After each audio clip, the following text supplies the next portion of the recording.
Hello and welcome to Discourse, the Religious Studies podcast's monthly feature on religion in the news and current events. My name is Emily Cruz and I'll be your host. Lucky me. I'm the Assistant Director of the Martin Marty Center for the Public Understanding of Religion at the University of Chicago and a recent graduate, thank goodness, of the PhD program in History of Religions at the UChicago Divinity School. Like many academics, I study an unholy number of things, but currently I'm mostly focused on religion and issues of gender, the female reproductive body, and practices around fertility, pregnancy, and mothering in Africa and the US. Today, I am joined by two wonderful guests. We are going to discuss 3 articles that give a lens into how religion modulates various kinds of publics and public discussions about politics and the social body. So let me introduce our 2 guests. First is Dr. Richard Newton. Richard is Associate Professor of Religious Studies at the University of Alabama. Actually, I should say Roll Tide. His areas of interest include theory and method in the study of religion, African American history, the New Testament and Western imagination, American cultural politics, and pedagogy and religious studies. He is the author of Identifying Roots, Alex Haley and the Anthropology of Scriptures, the editor of the Bulletin for the Study of Religion, and the mind behind the pedagogy site sowingtheseed.org. Welcome, Richard. Thanks for having me. My pleasure. Second is Dr. Theo Wildcroft. Theo is a yoga trainer, writer, and scholar whose innovative research considers the democratization of yoga post-lineage and the evolving practice of teaching yoga for community health. She's the author of Post-Lineage Yoga, From Guru to Me Too, an associate lecturer at the Open University, and project coordinator for the SOAS Center of Yoga Studies. Welcome, Theo. Thank you. Thank you for having me. Yes, I'm really excited about today, and I think we should just go ahead and jump right in. So, Richard, if you don't mind, would you be willing to start us off and tell us about your article? I would love to. So the article I selected for today is called How Social Justice Became a New Religion, the subtitle being, Our Society is Becoming Less Religious, or Is It? It was written by Helen Lewis and published in The Atlantic. This piece is fascinating to me for a number of reasons, but one way I'd like to introduce the piece is that it's probably a place where it had a different title initially, How Social Justice Became a New Religion, because what the piece does is it takes a look at sort of progressive counter-protests that are happening in the public square in the United States, in the UK, and elsewhere, and looking at how social groups are coming together and laying out their stance, whether it's regarding LGBTQ rights for other minoritized groups, and pushing back against the status quo and saying, get on board with our agenda. If you're not doing so, this is a sign of your own damnation. This is a sign of your imperfection. This is a sign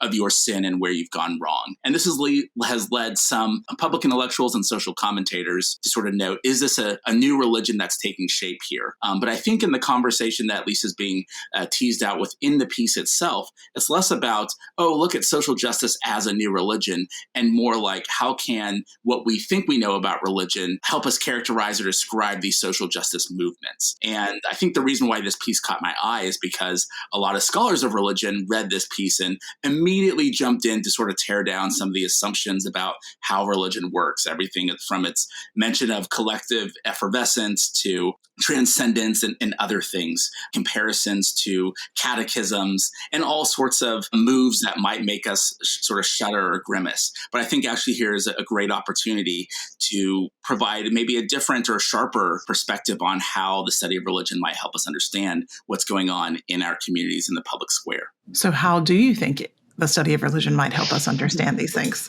Well, I think at least as when I put my teacher hat on, I never want to belittle the initial observations that someone makes, but rather sort of press those observations further and see what do they illuminate for us. So one thing that I found particularly fascinating in the piece is this idea that some of the refrains and phrases common to what some people would call like certain social justice movements or woke groups, things like referencing pronouns or naming pronouns, announcing pronouns, performing like a land acknowledgement to indigenous groups who initially or originally literally were said to belong to the land and vice versa, reassuring a group that there are certain values that are held dear for a community. Naming these sort of common affirmations and phrases are likened in this piece to things like catechisms. At the same time, they seem to be signs of a kind of a more tribal time, to quote the author. And I think that's fascinating that we're thinking of things about primitivity, but also social formation. And the link there should be teased out a bit. So what is it that's making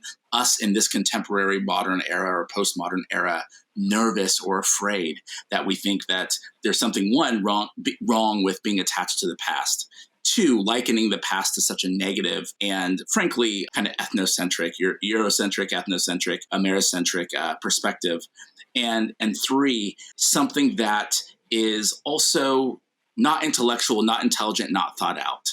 So as scholars of religion, where might we make an intervention there? And I think it's the politics of social formation and the boundaries we lay out between us and others, and also the ways we adjudicate those things. And I think religion has a great history in that. And what we've learned from the history of religion gives us some food for thought for teasing that out further, meeting audiences where they are. Yeah, that's really nice. And I think a really generous way to approach it. It gives a good sign of, of what you might be like as a teacher. So I think you're right. Like, we're predisposed as scholars often to start with critique, right? Tear down, tear down, tear down. And I'll be frank, I think this article makes that pretty easy. And so it's a sort of, next level or third level commitment to say, sure, okay, we can tear it down. We can show the ways that this has a kind of early anthropologist sort of evolutionary perspective of ritual and the past, et cetera. But instead, let's say, well, what are our tools that we embrace now help us do? And you pointed us really nicely to the politics of social formation, how we police the boundaries of certain groups, and how stuff like language factors into that. It's really nice. I also think that there's an issue here in terms of what a particular group's point of reference are. So it's fascinating to me that such a common thing for religious studies scholars to do, to approach things that are not a religion and use religious studies themes, techniques, and methodologies to kind of tease things out about them and figure out what's going on as a result. So, it's one of the most fun things a religious studies scholar can do is to take any aspect of kind of popular culture or modern life and say, in what ways does this show evidence of, different kinds of things, including ritual, for example, or purity taboos or whatever else it might be. So we're kind of predisposed on the one hand to look for those themes that we might consider to be religious within all sorts of aspects of modern life. And yet we use theoretical language to do so. So when a journalist or whatever tries to essentially do the same thing, but the only language they have for that is the language of things like catechism and so on and so forth, they're making very similar points. They're making very similar points about how these things show up and how you can compare different aspects of social life that are, that have something in common with religion. They're making the same point a lot of religious studies scholars would be making. They're just doing so without the theoretical reference points to do so. So I actually think it's really interesting to consider the ways in which social justice movements provide solidarity, provide moments of kind of, communitas, provide ways of kind of navigating and negotiating ethics as a group together, the kind of taboos that come up and so on and so forth, the kinds of kind of right and wrong language that comes up as a result. The problem only really comes, I think, from a kind of political or a social perspective, is when you then dismiss those movements because they are, as a result, somehow unthinking and unintellectual. And that says more about the political class's view of religion, I think. So I think that's another thing we can push back on, that religion actually has more to offer in terms of our understanding how public spaces and public discourses are negotiated than often they're given credit for, I think, in many ways. Yeah, and to that point, one of the things that this article does that I think a lot of scholars of religion have missed there is the sort of flip of the move to sort of a theoretical vocabulary. Even if it's an older theoretical vocabulary, what we see evidence of in this article are people associated with communities that would traditionally be deemed or even self-identified as religious. There's a chaplain here, for instance, who's talking about Marx and, opiate of the masses, about maybe these social justice movements as amphetamines of the people. You get moments where scholars are talking about Durkheim, or not scholars, but rather the sort of insiders being discussed are talking about Durkheim. And so the idea that they would move to, that is, the people traditionally understood or associated with religion would move to a theoretical vocabulary to sort of make sense of what they're seeing around social justice should actually help scholars better understand that making sense of the political claims is complicated, and being able to articulate the stakes is not something that the scholars can so easily pull themselves out of as well. Yeah. So sort of sensitivity that's perhaps not shown in the article is a warning for those who want to even begin to enter the conversation, but it's not a conversation people should be shying away from, I don't think. On the contrary, it's one that perhaps we should continue to press further and raise more questions about.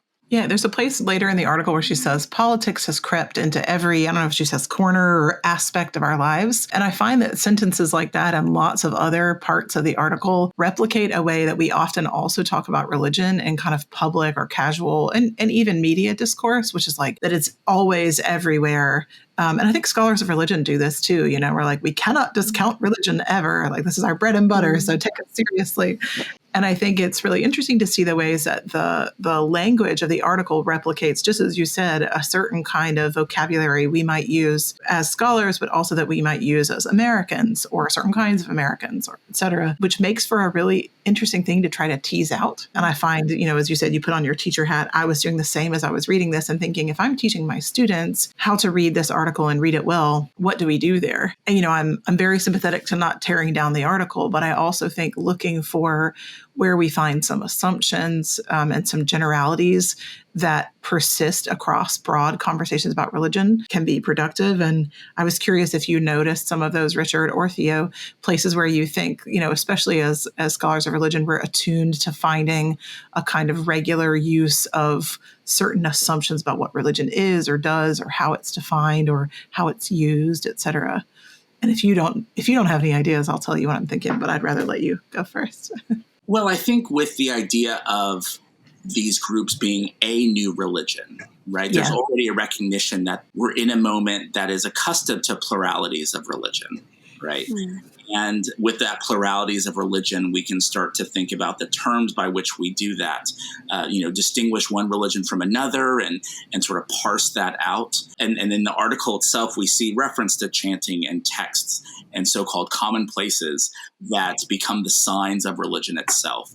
At the same time, with the appeal to Marx and Durkheim and others, I get the sense that we also have a moment of refraction for ourselves, where we see that some of the tools of a certain era of social science and humanities, as it were, have become part of the kind of common vernacular, or lingua franca, as it were. I remember a history professor of mine one time discussing how psychology is kind of part of a lingua franca for our period, insofar as everyone feels comfortable to talk about subconsciousness, and we can discuss and to diagnose people on the internet. Yeah. Right.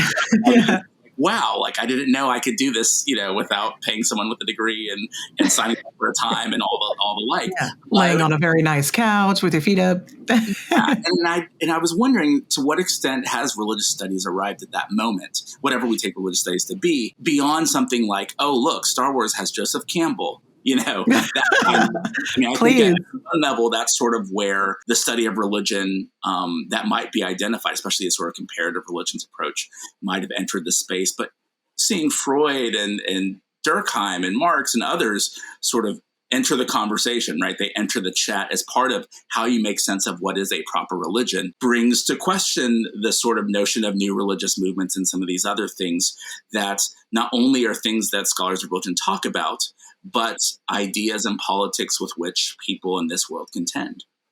Yeah. I think the issue here is one that is common within kind of media and popular conceptions of religion, and it's one I think the religious studies scholars talk about all the time, which is that we haven't managed to get into kind of general consciousness yet the idea that something can have that there really isn't any such thing as a religion.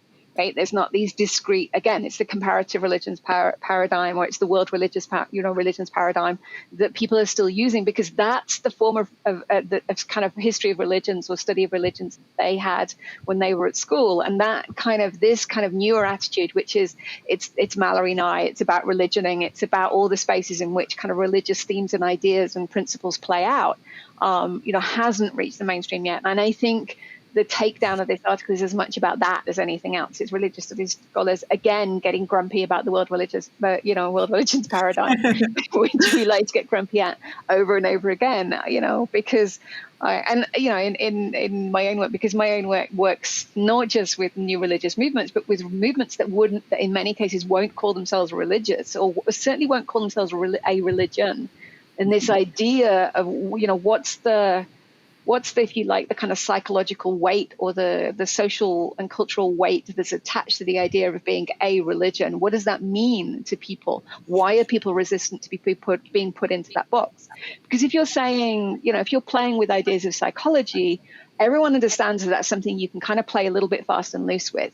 But if you accuse something of being a religion, you're putting it in a box that has a lot of cultural weight attached to it. And that's a very different thing. And I think that's often what stops us from having more nuanced public and media conversations about religious themes in public life. Because, everyone can say, well, it's interesting to think about the themes the religious themes that might play out in social justice movements. That is a very different thing to saying you are a religion and therefore you are irrational, you are, all these other things, you are dogmatic, you are all these things that we associate with a religion. And I think it's as much about that as anything else. Yeah, I really like the idea.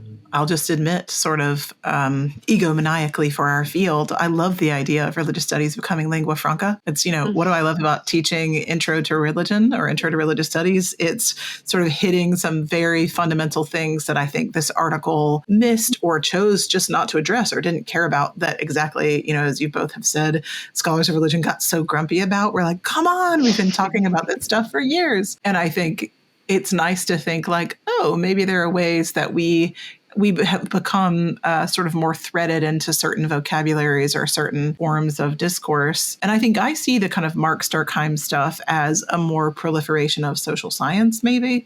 I do love to claim them for the study of religion.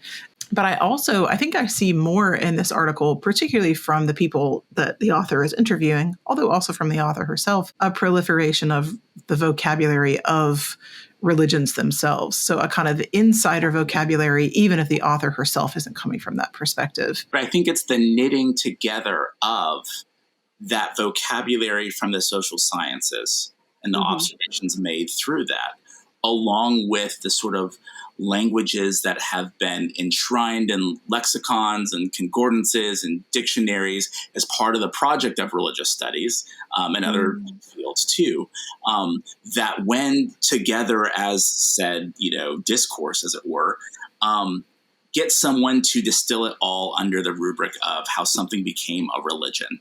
Yeah. Right? I think for sure, there's a way in which one could write this story that has nothing to do with religion, doesn't use the term religion, but how fascinating that someone's going to distill it to the identification of something as a religion, and of course the response that elicits from an audience, strong as it may be.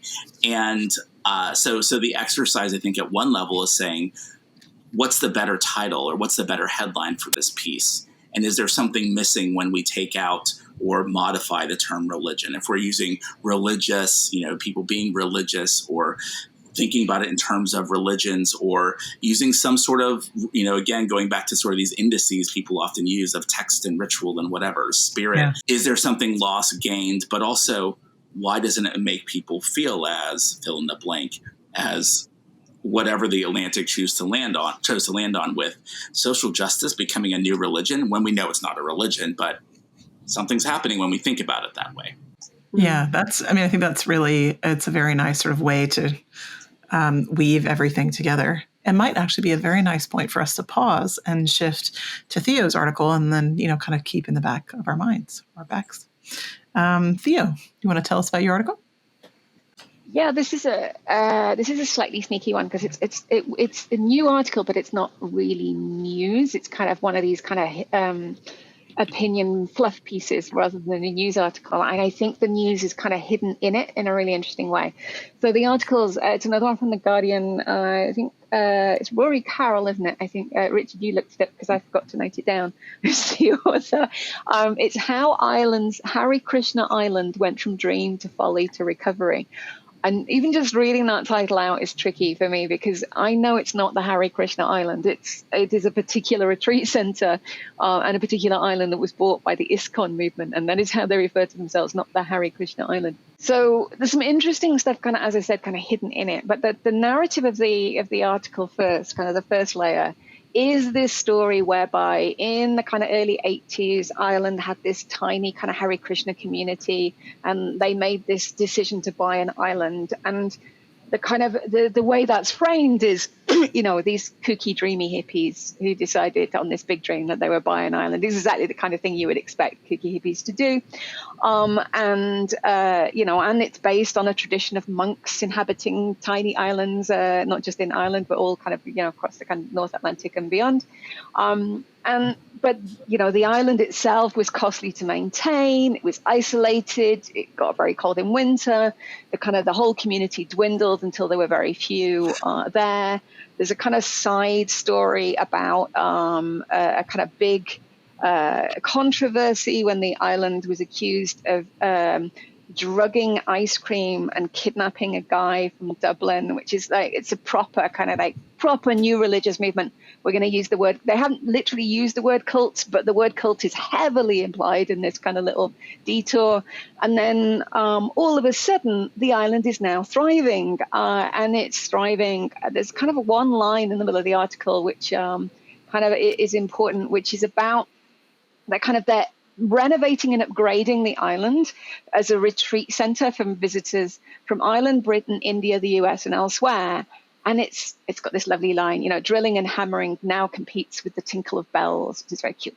But again, if you kind of look through the history of this kind of this fluff, underneath this fluff piece, what you actually see is a really interesting story that's actually quite familiar to me, about new religious movements that are essentially very white dominated in Europe and I think it's, the same in other parts of the Anglophone sphere, but that are based on kind of Hindu and particularly kind of yoga related kind of roots, such as ISKCON, which is very much based on the Bhakti yoga tradition.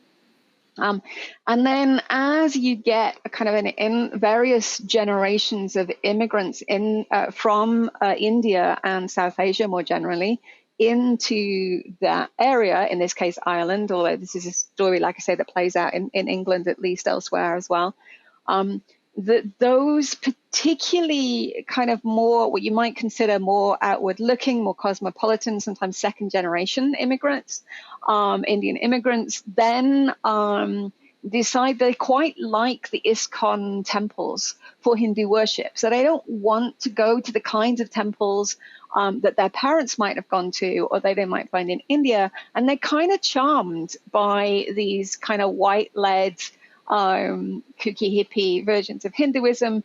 The services that are on offer, the rituals that are on offer are very familiar, and so you're getting a resurgence in ISKCON, I think, in various places in the world, where, as I say, kind of South Asian populations are coming to the temple in much greater numbers than ever before, and it's a really interesting story of, I think, what Thomas Tweed calls kind of crossing and dwelling. This idea that you get kind of different kinds of religious movements and cultural movements that kind of localize in a particular place, and then they have interesting methods and ways of transitioning to new spaces, and then they localize again. And you have these kind of two ongoing competing forces of dwelling and crossing that keep weaving in and out of each other in the development of different religious movements, and ISKCON being one of them. That you get a group that is born first kind of, between India and the Anglophone world, and then, as that dwindles, and then you get this new kind of influx of members with kind of very different backgrounds and very different kind of intentions, and the ways in which what was this kind of little hippie self-sufficient community is now reinventing itself, essentially in response to an economic change, which is they're becoming essentially a high-end retreat center for wealthy South Asians and other ISKCON devotees in order to kind of reinvigorate the space in a very different way. So I think there's just so many layers of change hidden within this little fluff piece. I think that the story underneath is really interesting, and I also think that the way it's talked about as a kind of kooky story is also really interesting. Yeah, maybe let's pick up with that last part, which I think is, like in your analysis and in the piece is so interesting that, it's easy, I think, for us as academics and maybe for other readers too, to tease out some of these threads, immigration, economy, diaspora, et cetera. But I'm just thinking a little bit about like what the presentation of all those many threads is in the actual article and in the language. And I'm just curious if you want to talk a little bit more about the notion of like a kooky puff piece and how that fits into a broader way that we might think about the ways that we talk about new religious movements or cultural appropriation or whatever. I think one of the most important things about the tone and the way it's written is the kind of lack of kind of the different kind of various events that happen and that over time are presented in a completely kind of asocial, ahistorical, apolitical way. It's like this happened and then this happened and then that happened and then these things happened, and it's kind of, again, I think that's what makes it a bit of a fluff piece. It's meant to be a little bit to feel a little bit unusual. It's meant to be, a little bit out of the ordinary, but also a little bit kind of, isn't this strange and wonderful and interesting, rather than these are specific changes that happened according to specific moments. So, for example, there's a point at which they say during the kind of scandal, they were proved innocent, by the way, of drugging ice cream. Thank goodness. They did, thank goodness. It's really but it's interesting that the article wants to kind of put in a few lines about, brainwashing, drugged ice cream and kidnapping, which is literally the words that they use. Whereas the story underneath that is kind of in one of the quotes that they have from one of the members of the community, which is the Catholic Church was a bit on top of us, interesting phrase, for supposedly taking their sons and daughters. So what we actually have is we have a community that seemed to be very much in tension with established religious movements within Ireland, of course, Ireland being very much a Catholic country. And this, hidden in that one quote is a wealth of kind of social tension and change that happening in the 1980s in Ireland. And yet the article wants to talk about, controversy followed in the form of a fabricated and discredited story about brainwashing, drugged ice cream and kidnapping. Like that's the bit they want to tell us about, is the drugged ice cream, right? Which did not happen. So you get a sensationalized sort of like, ooh, this could be a Netflix series, little bit of the article. This is Wild Wild Country Mark 2. Yeah. Right. But then at the same time, that picks up on stuff we're used to, I think, as readers, is seeing like, ooh, let's make this interesting and sensational, particularly when it comes to things like new religious movements, that weird combination of, oh, it's just harmless, wealthy white people out in the woods, being like maybe a little weird, but which, has packed into it assumptions about race, about class, about practice, about ritual, whatever, about cultural appropriation. But then on the other side, the idea that at some point there's a shift where things become more dangerous, more suspect. And I, in a very different setting, we certainly don't have time. It would be interesting to map out stories like this and see like at what point we can, put on issues like that or questions of things like race, gender, class, et cetera, onto the kind of shift in narrative, which feels to me quite different from Richard's article. The tone is very different. I would love to know. There are a couple of links in this article to older articles, but if you want to talk about the kind of shift in media presentations, when the original scandal, supposed scandal about this chap being kidnapped and drugged, broke, he went on RTE, which is kind of the main kind of one of the main Irish channels. He went on one of their big current affairs program, and they had, which is called Liveline, and they had like multiple nights about this story and this scandal, and this wild group of hippies that were taking our sons and daughters and kidnapping people. So if you could find the footage, it would be really interesting to compare that footage to then the kind of later articles about this kooky story about hippies being accused of brainwashing. And I think just to do that alone would be really interesting. Yeah, absolutely. Yeah, I mean, for me, one thing that stood out about this article that connected to the one that I brought, but also just the article in its own terms, seemed to raise a question about, for me at least, about whether a similar story could be told or found were it not for ISKCON, right? Like if it was another, like, is there another group in Ireland contemporary with this that the same sort of thing could be said about? Or does it require the presence of a new religious movement, or a new religious movement as storied as, right, the Hare Krishnas and George Harrison and others, that somehow captures the imagination and provokes our suspicions? Like, why couldn't this be the family that starts a restaurant of Americanized or sort of Irish fusion Indian food, and it becomes its own thing, or and people come to make this, something else, and try to come to grips with what it is, and yet it's not what came from the home country, right, or the motherland, or whatever. So does it need to be a new religious movement? Does it need to be ISKCON to surface the same issues, reservations, and concerns?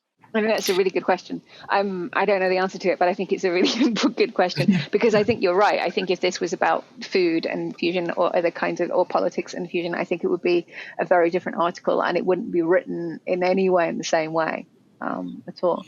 But I'm also kind of aware how that kind of the place, I think you're right, the place of ISKCON in general cultural awareness is interesting in and of itself. Above and beyond being a new religious movement, ISKCON itself and the Hare Krishnas, like you say, that kind of long and complex, but really kind of media-friendly history involving George Harrison and various other things as well. There's a point, I think, in the article where they talk about, I think it's Ukrainian Hare Krishna. I can't remember. I'm trying to remember now. There are ISKCON members and communities from elsewhere in Europe coming over to this center. And it is interesting. It's always been fascinating to me, the ways in which ISKCON has managed to situate itself as the default for Bhakti Yoga, which is actually a much wider tradition, not just in India, but also in Europe and America. Bhakti Yoga has many different forms, many different kind of smaller and other movements and groups. There are a number of them here in the southwest of the UK that I could reel off. A number of different groups with different gurus that they follow, and indeed they come together. There's one of the things is Bhakti Yoga scenes these days are quite often mixtures of groups, people from different organizations, groups coming together to worship together. So you will find ISKCON people there, but you also find Babaji people there, you'll find Amma people there, you'll find, and so on and so forth. So the way that ISKCON has managed to break through into this wider kind of cultural to become this cultural touchstone for Bhakti Yoga is really interesting, because when you describe this island to me, it sounds like any hippie intentional community ever in Europe, as far as I'm concerned. That at some point turns itself into a high-end retreat center because it's the only way they can keep going. Like that's, I could reel off numbers of them doing exactly the same thing, basically.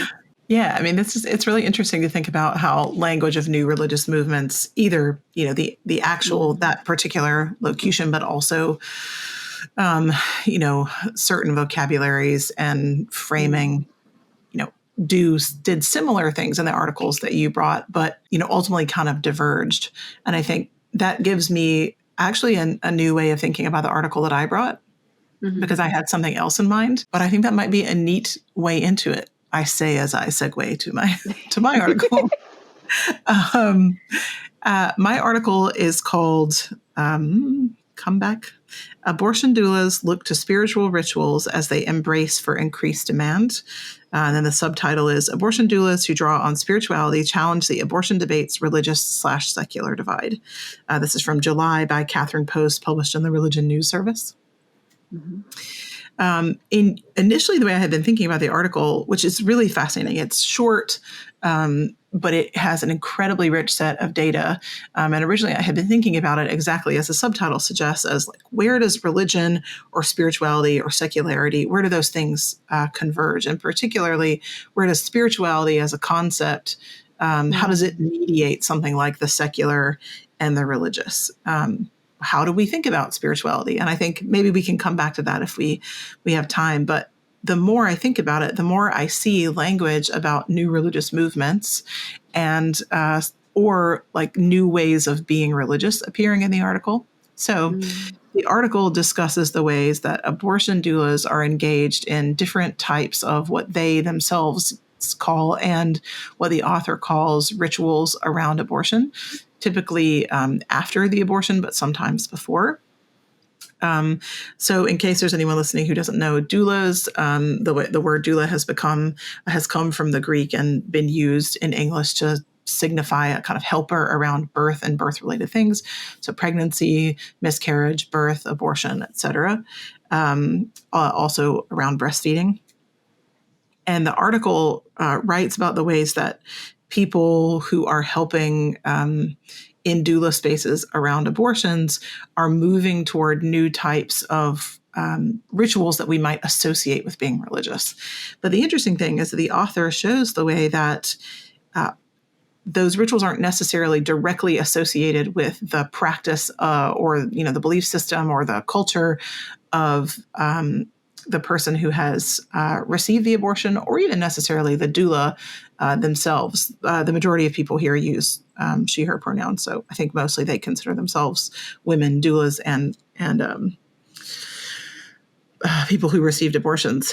But it's really interesting because you start to see, just the way that Richard described in talking about language, you start to see this kind of melange of stuff that I think conventionally might not be understood as belonging to one single religion or another, particularly I think for a kind of casual reader. So we see things like mikvah, a kind of ritual bath associated with the Jewish tradition, but then altars, letter writing, prayer, embodied practice, etc.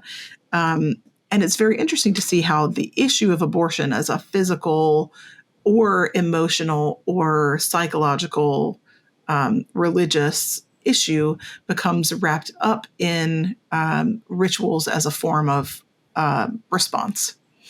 And I was really fascinated with the idea that all the people who were interviewed in the article, all the doulas, felt like there was some sort of response beyond the medical needed to address this issue.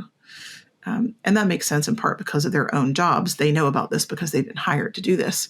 But the sense that I got from the article was this notion of a new kind of growth and combination of practices and ideas needed to address something that has become an incredibly divisive and significant political issue, particularly in the U.S. in the last few months.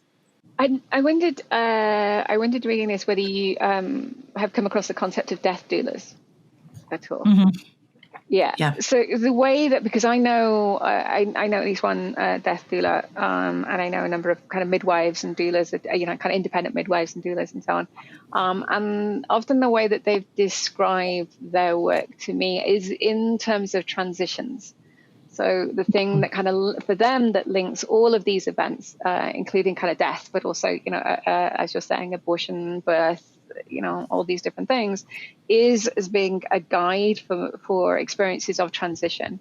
And I'm really reminded of, my dear friend and colleague Graham Harvey's work on the idea of religion or religious activity being about negotiating and navigating certain life events in certain ways, and that you bring a religious professional in, whether that be a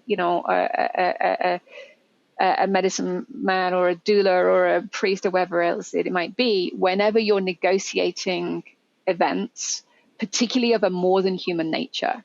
And there's something about all of these events that feels more than human, not very human, but also more than human. That you're touching something very transitional and very liminal, that is going to change you as a person in ways that are unprecedented and in some ways unexpected, and that you need someone there to help you through that process of transition. It is a literal, rite of passage, to use that fairly old school phrase.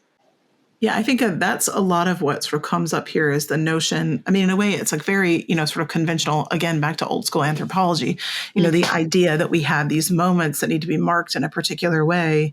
And that's, through a particular kind of embodied ritual for the most part, which in a way, there's a nice symmetry. Abortion is an embodied practice. Pregnancy is an embodied reality. And so, in a way to echo that embodied experience makes sense. But what I thought was so interesting about the article is that how different the tone is from each of your articles when it comes to the idea of a lack of clear categories or a new way of potentially being religious, or even not identifying as religious, but needing something that externally someone might identify as religious.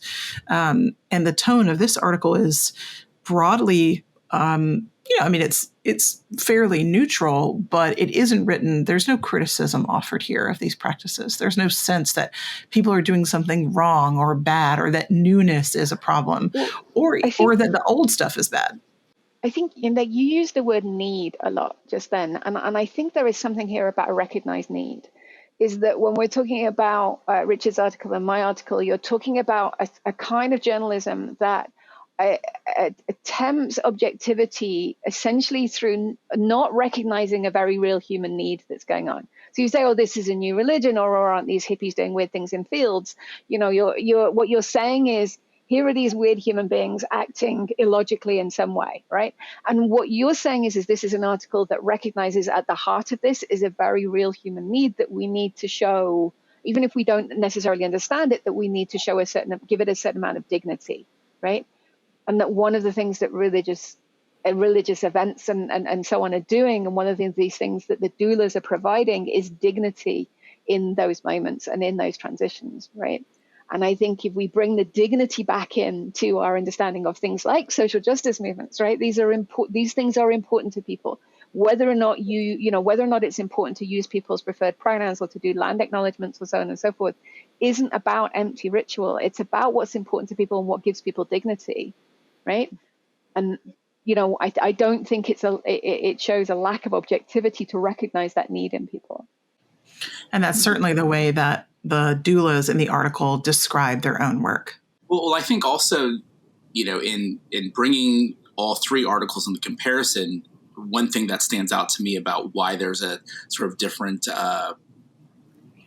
sort of sense of stakes and intensity with what's being discussed is in part because of how the sort of comparisons are being signified. I mean, I think there's something to be said about calling social justice a new religion and sort of surfacing the apprehension there, because part of what's being discussed is counter-protest and not being able to manage or handle the sort of pushback the status quo is getting on any number of issues. So how do we call it? It's this sort of mob movement, right? It's this sort of there's something going on that brings this one group together in such an intense way that we're not sure what we're going to do about them.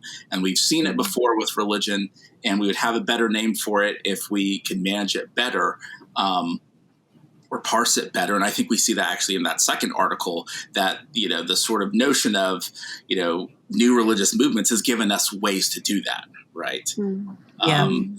We can tease out, well, there's this kind of religion or this status here and these sorts of protections and this amount of dignity, but these groups over here, they're kind of another thing. I'm always amazed at the way in which the questions we raise about ISKCON or Latter-day Saints or any of the groups that often make the sort of table of contents in a book on new religious movements is a different order of questioning against the ones that we would use for thinking about the groups, the larger groups and sometimes smaller groups with which we're familiar as actual true religions, right? But I think the doula case to me is especially interesting because I think this is a space where the language and politics have been so accommodated. That is the notion of doula, that we can talk about it with a certain sense of gravitas and sort of like austere seriousness that makes us forget that there was a time when it was very different. And I mean this in the sense of, if we think about some of these movements, everything from funeral care to child rearing and child raising and birthing and breastfeeding, all of these are industries or activities or rituals or rites that have been heavily licensed and legislated and often framed in ways that have been, I'm thinking about doulas, right? Doulas versus doctors, this sort of dichotomy here. There's a time when doulas were seen as like, this is how you get healthcare if you're poor. This is how you get healthcare if you're not quite, civilized or a real person. Breastfeeding is for people who are super in tune with nature, not for the modern woman. Right.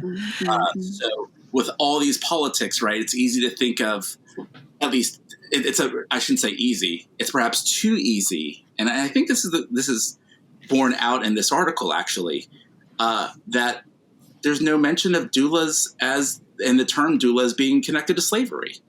No, none whatsoever, which is interesting. A really important piece of the story of doulas. It's just glossed as helper.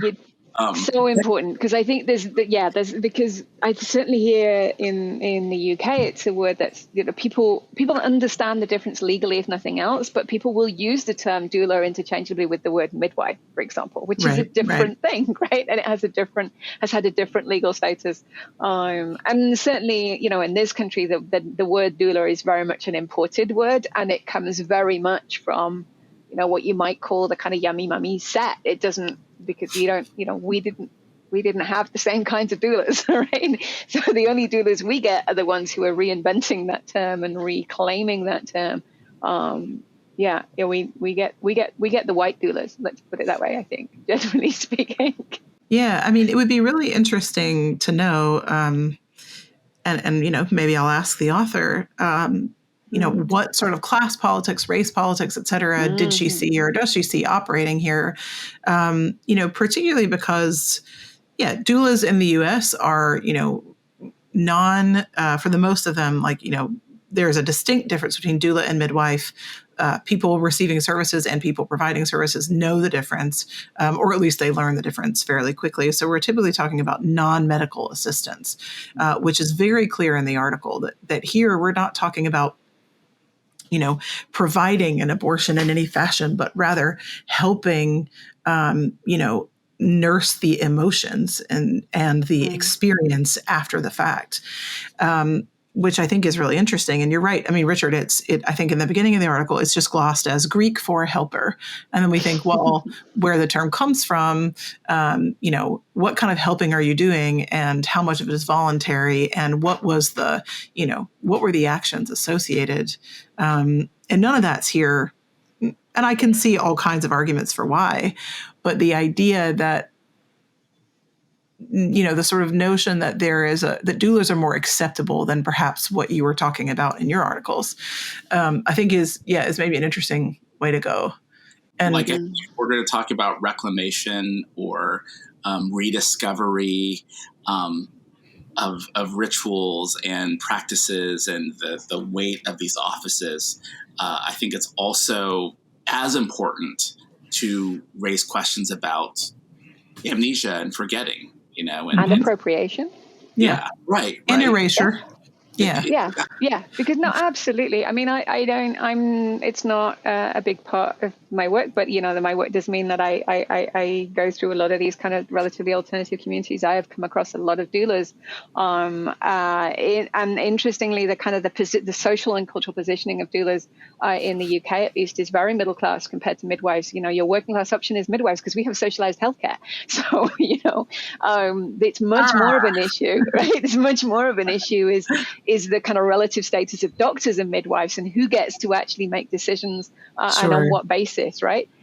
within those situations. But yeah, I don't think I've ever heard a doula in the UK make any reference to any kind of anything, any racial, certainly not slavery. None of that history is explained. Yeah, I'm not sure if they're even aware of it. And I'm not like a lexical essentialist or by any means. Sure. You're going to use the word, you better know its history. On the contrary, that I think perhaps, thinking about all three of these articles, one of the things that scholars of religion could put their energy toward, perhaps more than, bashing a shoddy job done on, a fluff piece or whatever, is sometimes helping to show the exceptions to the rules and the things that we've forgotten and the things that, and drawing attention to the nuance and contours of these stories that are being discussed, to show to audiences and to the public how deep these issues go, how important the question of dignity is for so many on all sorts of sides and margins and centers, that we have a better glimpse of even the conversation we're having in the first place, which I think is a cool thing comparison has helped us do in these cases. Yeah, I think so. I mean, I think it's one of the things I love most about, like my doctoral training and teaching is showing the way that, religion as a concept and religious studies as a field can be a tool for peeling back all those layers. And it can work for nearly anything. And so we've obviously for this podcast picked things that are about religion, but we needn't have done that. And that's, sort of exciting, is to look at what are the social implications, of a certain kind of practice, a certain kind of political stance, et cetera. And for this article, one of the things I keep coming back to is the way that there's almost no recognition, even though it's there. Maybe it's not no recognition. There's no real interest in addressing in a dogmatic or polemical manner the issue of the religious nature of abortion debates in the U.S. There's a sense that, yes, there's a secular, maybe there is a secular religious divide, but instead it's very much an affirming kind of language about the work that people do, that doulas do with religion, very broadly writ, which I think we could critique on the one hand as, too nice, too affirming, too like pro-religion. But instead I see it as like a really interesting small snippet of a way that, or as a small kind of piece of data, I guess we would call that a datum, that scholars of religion can take a glance at for thinking about a lot of these bigger picture questions instead of getting lost in a kind of broader, dominant, American political discourse. It's kind of refreshing, actually. I'm aware of this being part of a kind of slightly wider pattern as well. I mean, I'm aware there part of the pushback against the rise of a kind of oppressive religious right, Christian right in the US, and the kind of erosion of abortion rights. I'm aware that there are Jewish groups that are pushing back against it. I'm aware the Satanic Temple is pushing back against it. That there are various religions are saying that, okay, if you're going to say that a religion has these rights, then, our religion actually teaches this. And I think it's kind of something quite neat about putting particularly those three things side by side. If you take the Satanic Temple and you take Jewish groups and you take doulas, abortion doulas, is you've got kind of almost three levels of cynicism attacking the same kind of issue, right? Where the Satanic Temple seem to be doing this basically from a legal perspective, that this is about everyone's freedom, and we're going to pretend that it's a right within our religion because that allows us to play interesting games and push back against the religious right. From that perspective, you've got kind of Jewish groups saying, well, actually, no, this is very much a part of our religious beliefs and tenets, and has been for a long time.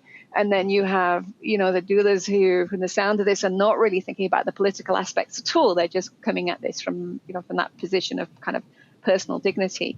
And it's interesting, you've got these kind of essentially three attempts to push back and reclaim these abortion rights from different degrees of there's a better word than cynicism, but I don't know what it is, right, in terms of what's going on here. Political awareness, perhaps. Yeah, the doulas here certainly seem interested, and this is back to Richard's point about the large group or the mass,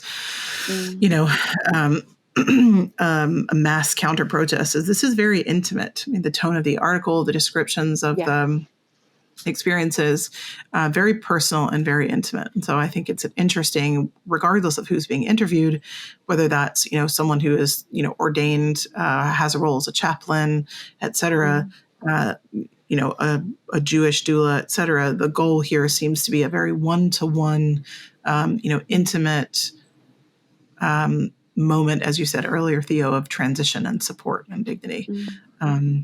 So it's an interesting thing to come third in terms of the tone and the kind of scope also. I feel like we're sort of left in a way with the duty of tying up this conversation. And I don't want to be, too nerdy about it and try to find some sort of perfect conclusion the way I would in something I was writing. But I'm left thinking a lot about, back to the point we made in the beginning, which is the idea that religion acts as a kind of moderator or participator in various kinds of debates, discussions, conflicts, et cetera. So I see it here in the sense that the doulas describe this as sometimes personal conflict, personal pain, as a mode of leaving behind potential regret, hurt, et cetera. But that's navigating all kinds of political, personal, biological issues. And I'm curious if you had to sort of sum up your own articles thinking a little bit about religion as a moderating force or a disguising force, as you said, Theo. How would you articulate that as your outro? Well, I think that I'm going to fall back to what I often fall back to at this point, which is the notion of semiogenesis, which is kind of how we make meaning in the world, and how meaning making is a really difficult term because it implies that it's something that we kind of do consciously rather than something that kind of arises through the things that we do. And I think that so much of what we talked about today is about really simply what's important to people. How do they find meaning in their life? What's important to them? And the ways in which often the conflicts that we have politically and socially are about mediating between what's important to different groups. And when we're talking about religious freedom, which, I'm aware of how big of an issue that is in the States right now, where does my freedom end and your oppression begin? And what does that look like, and what does it mean? The kind of freedom is not an absolute, right? It is something, at least, that I think possibly we understand a little bit more in Europe. That there are negotiations that happen between different kinds of groups and what's important to them. And I think religion is one of the main ways in which people find meaning arising in their lives and the ways in which they express meaning in their lives. So it's not important to me because this is my religion or this is my religious belief. It is important to me because it's already important to me, and religion allows me to express that in a certain way. And I would say exactly the same as certain kind of social justice tropes. Why is it important to use people's pronouns? Why is it important to do land acknowledgements of these kinds of things? It's important. It's not important because it's part of the rules that we have as social justice movements together. It's important because it's important to people. And if it's important to you, then it's important to me. Then we're going to negotiate and navigate what's important together. And where religion or religious attitudes at their best come into human life is in affording that dignity to human beings, I think, recognizing what's important. That's the small answer. No, I'm kidding. That's the answer you get at 10 to 8 at night. I've been coming back to a line that's in the piece on doulas, and there's a full spectrum doula, nurse midwifery student at Yale University School of Nursing, Elizabeth Curtis. She says, sort of, I guess, in the course of the discussion, she was interviewed. She says, quote, "I'm grateful for the world of radical organizing that happens around policy and protest for expanding access. And also, I have found lately that I have a harder time showing up to those galvanizing spaces," Curtis acknowledged. And I think the galvanizing spaces, the idea that there are discourses that push and pull people to the seeming edges of the exchanges we're having among people we see as even occupying the same space, right? The fringes and edges of our universe of discourse, as it were, affords room for certain people and doesn't afford room for others. And we can sometimes see the conversation we attach to religion as being part of something that galvanizes, but also something that mediates and moderates too. And it's not that religion mediates and moderates, but people find that as an avenue. Religion, or the things we associate with religion, provides avenues for either galvanizing or moderating. And when and how it does that, and how people show up and move themselves and others within those spaces, I think is a sort of cartography that we can help people map better if we're not so focused on making sure that all is in view the way we would have it in view already. I think we should start with what people are observing. I think we should start with the stories that people have. We should start with the sort of rough drafts of trying to make sense of this all, that we can continue the conversation and bring it to a nuance that is more befitting of the folks we hope to reach with our writing and our podcast and the like, but also one that they probably should rightfully expect from people who've thought about this for as long as scholars have. Yeah, and just like the claim to know as much as they do.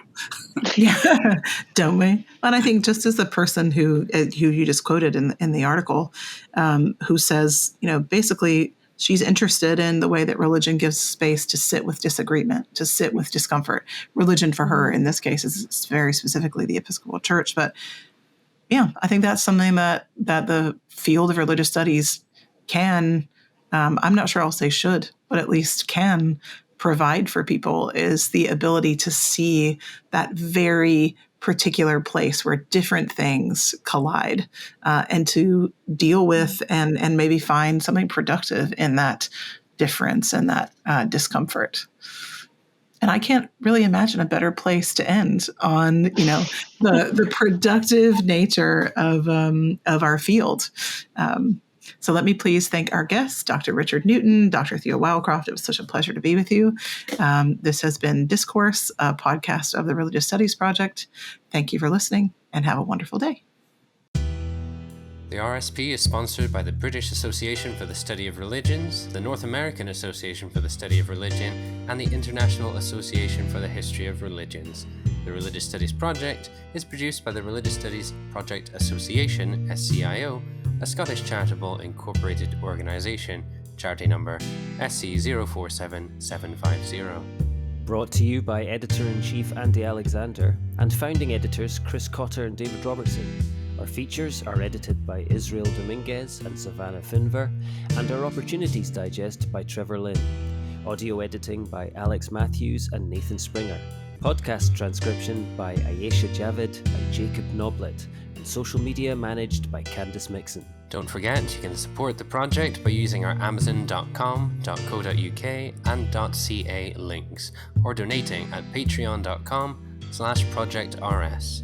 And you can find us on Facebook, Twitter, YouTube, iTunes, Instagram, and other portals.